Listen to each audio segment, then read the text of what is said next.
Тэглээхэн дус та бүхэнд шинэ өглөөний мэндийг хүргэе. За өнөөдрийн үгийн цаг үргэлжилж байна. Тэгээ энэ цагаа бүгдээрээ Бурхан эзэндээ даатхан залбирая. Их эзэн энэ шинэ өдрийн төлөө бид талархъя. Та бидний шинэ өглөө, шинэ өдрийг өгч байгаа талархаж байна. Энэ өдрийн туршид та илчлэл мэрэгэн ухааны сүнсээр та бидний өдөртөн жалгад чиглүүлж өөрийнхөө гайхамшигтай үгийг хүртэл та энэ цагт эзэн та бидэнд зааж чиглүүлж өгөөрэй эзэн. Таны үгийг хэрэгжүүлж амьдрахад минь гүйцэлдүүлэхэд минь бидэнд туслаарай эзэн минь. Тэгэхээр энэ өдрийг бүгднгийн танд даатгаж байна.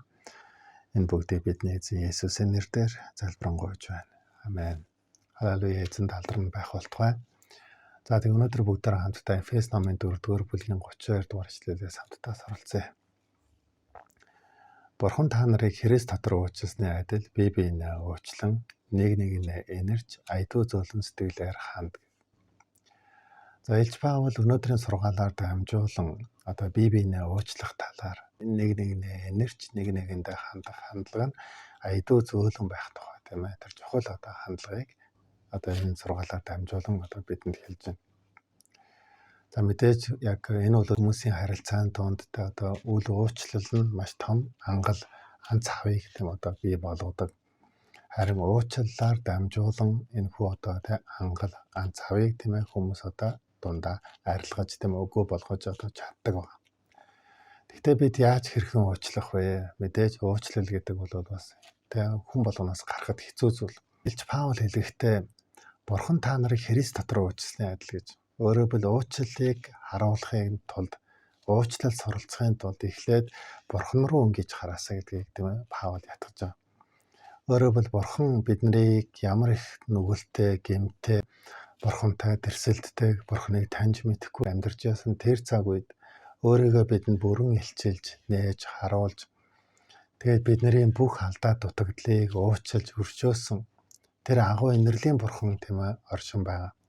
Тэр инэрлийн Бурхан Христээр дамжуулан биднийг бүрэн уучлж тийм өршөөсөн. Тэгэхээр уучлалын эхлэл бол Бурханаас юм аа. Бурхан өөрөө уучлалыг тийм үнэхээр яг бидний амьдралд тавьсан шиг одоо Христ итгэгчнэр бид нар Бурханаас суралцаж, Христээр суралцаж аливаа уучлах тэр чанар дотор тийм бас илүү тийм төгөлдөрчих ёстойг, өсөх ёстойг бас бидэнд энд тийм чухалчлан сануулж байна. За Есүсийн дагалдагч Петр эзнээс асуудаг. Эзэн минь ээ би хэдэн удаа хүнийг уучлах вэ гэж. 7 удаа хангалттай юу гэж асуудаг. Харин Есүс Петрт хандаж хэлэхдээ 70 дахин удаа үржүүлсэнтэй адил уучлаа гэж. За 490 удаа уучлал хангалттай болоо юу тийм ээ. Энэ бол үгүй юм аа. Өөрөөр хэл энэ үгийн цаад утга санаа нь бол уучлалт чинь хязгаар байхгүй талаар тийм илэрхийлж байгаа. Яагаад бид нар ийдэг байх ёстой вэ? 6 төгс номын 15 дугаар бүлгийн 1-р эшлэлдэр ийдэг хариулт уурыг зайлуулдаг гэж хэлсэн. Уур бухимдал уцаар нь тийм үл уучлалыг бий болгож байгаа. Улам илүү харилцааг хөндөрүүлдэг. Тэгвэл энэ уурыг бий болгохгүй байх зүйл нь бол ийдэг хариулт, ийдэг харилцаа юм а гэж хэлсэн ба. Тийм учраас өнөөдөр бид нарыг тийм Бурхан бие биетэйгээ ийдэг харилцаач. Хүмүүстэй ийдэг харилцаарай. Итгэлийн хүмүүс хоорондоо бас ийдэг байгаарай гэдэг тэр утга санааг илэрхийлж байгаа. Өөрөөр хэл ийдэг байна гэдэг нь харилцаанд гарсан зөрчил дээр тийм тос нэмж асгах биш, харин ус цацаж ундраах гэсэн тийм сонголтыг тийм хэлж илэрхийлж байгаа. Халелуя. За тэгэхээр бид яагаад уучлах ёстой вэ гэхээр уучлал бол яг үнэндээ өөрийгөө чөлөөлөх үйл явц процесс юм аа. Тэгэхээр энэ нь бие бинийгээ уучлах гэсэн энэ уриалга нь мэдээж уучлал бол өнгөрсөнд болсон үйл явдлыг өөрчлөхөд биш. Харин ирээдүг өөрийнхөө өмнө нээж тийм ээ.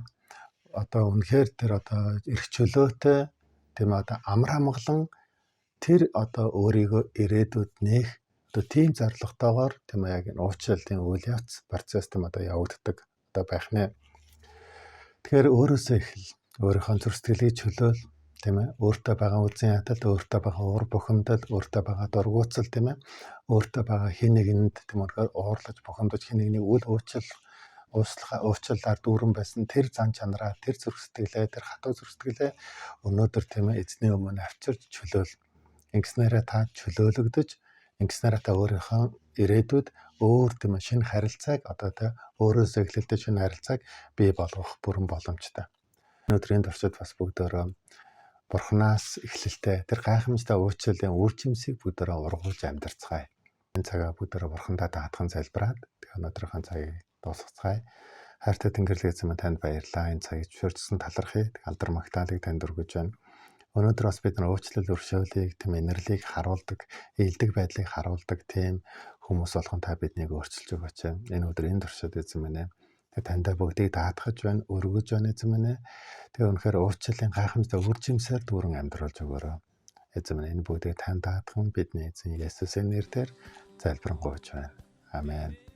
За эзэн та бүгдийг ивэх болтугай.